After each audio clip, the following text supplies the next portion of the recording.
அனைத்து பகுதியில் பஸ்ஸஸ் இங்கேருந்து ஆப்ரேட் பண்ண முடியாது. ஸோ அதை படிப்படியாக ஆப்ரேட் பண்ணியிருக்கோம். இப்போது அந்த ஸ்டேட் எக்ஸ்பிரஸ் டிரான்ஸ்போர்ட் கார்பரேஷன் பஸ்ஸஸும் இங்கேருந்து நம்ம ஓட்டுருவோம்.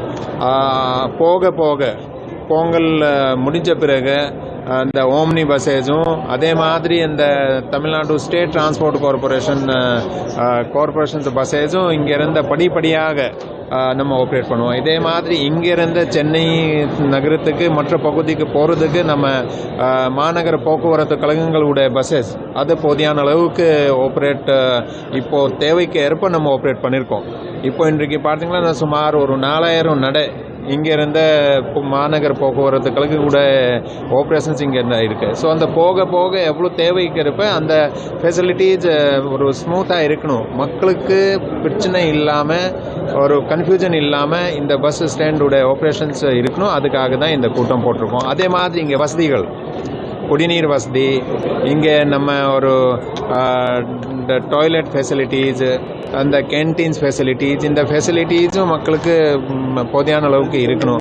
அப்புறம் இங்கே பஸ் ஸ்டாண்டில் வந்த உடனே நிறைய இந்த சைனேஜஸ், அந்த நம்ம சைன் போர்ட்ஸ் போடுறோம். ஸோ அது உதாரணமாக திருச்சி போகணும்னா எந்த பிளாட்ஃபார்மில் இந்த பஸ் இருக்குது, 5வது பிளாட்ஃபார்ம்னா அந்த இந்த பஸ் ஸ்டாண்டுக்குள்ளே நுழைஞ்ச உடனே அந்த இன்ஃபர்மேஷன் நமக்கு இருக்கணும். ஸோ இதெல்லாம் நம்ம ஸ்டடி பண்ணிட்டு படிப்படியாக அதை இம்ப்ரூவ் பண்ணிட்டுருக்கோம். அதுக்காக தான் இந்த மீட்டிங்.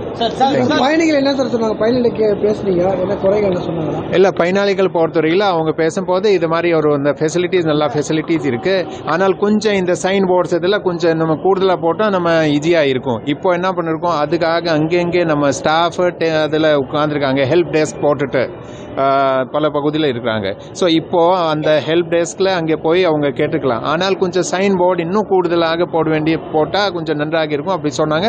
அதுக்கு நம்ம இப்போது அந்த எலக்ட்ரானிக் சைன் போர்ட்ஸ் போடுறதுக்கு ஆர்டர் கொடுத்துருக்காங்க. ஸோ அந்த எப்படி ஏர்போர்ட்டில் இருக்குது அதே மாதிரி சைனேஜஸ் நம்ம இங்கே போட்டால் நன்றாக இருக்கும். உதாரணமாக இங்கே இருந்த எம்டிசி பஸ் ஸ்டாண்டுக்கு போகணுன்னா அதுக்கு நம்ம கேட்காம அந்த இடத்துக்கு போக முடியும், அந்த அளவுக்கு சைனேஜஸ் இருக்கணும். ஸோ இந்த மாதிரி சைன் போர்ட்ஸ் அதெல்லாம் இப்போ ரெடி பண்ணி ஆர்டர் கொடுத்துருக்கோம். அந்த எலக்ட்ரானிக் சைன் போர்ட் போட்டால் இன்னும் நன்றாக இருக்கும். அப்படி இல்லை அனைத்து மாவட்டங்களுக்கு பேருந்துகள் குறைவாக தான் இருக்கு அப்படின்னு சொல்லி இல்லை, அதாவது அப்படி இல்லை, நம்ம எல்லா பகுதிக்கு போகிறதுக்கு இருக்கு. இப்போ நம்ம ஸ்டேட் எக்ஸ்பிரஸ் டிரான்ஸ்போர்ட் ஏசிடிசியோட பஸ்ஸஸ் இங்கேருந்து பண்ணியிருக்கோம்.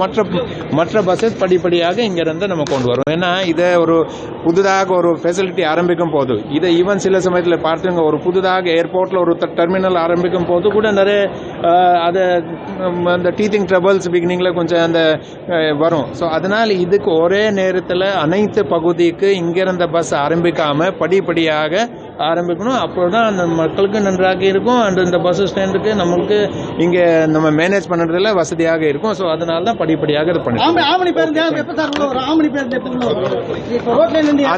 அந்த பொங்கல் இந்த டிராஃபிக் முடிஞ்ச பிறகு, ஏன்னா பொங்கல்ல பீக் டிராஃபிக் இருக்கு. ஸோ இதை முடிச்ச பிறகு அப்புறம் ஆம்னி சர்வீசஸ் இங்க இருந்து ஆப்ரேட் பண்ணுவோம். ஸோ இதை படிப்படியாக பண்ணுவோம். Okay, thank you.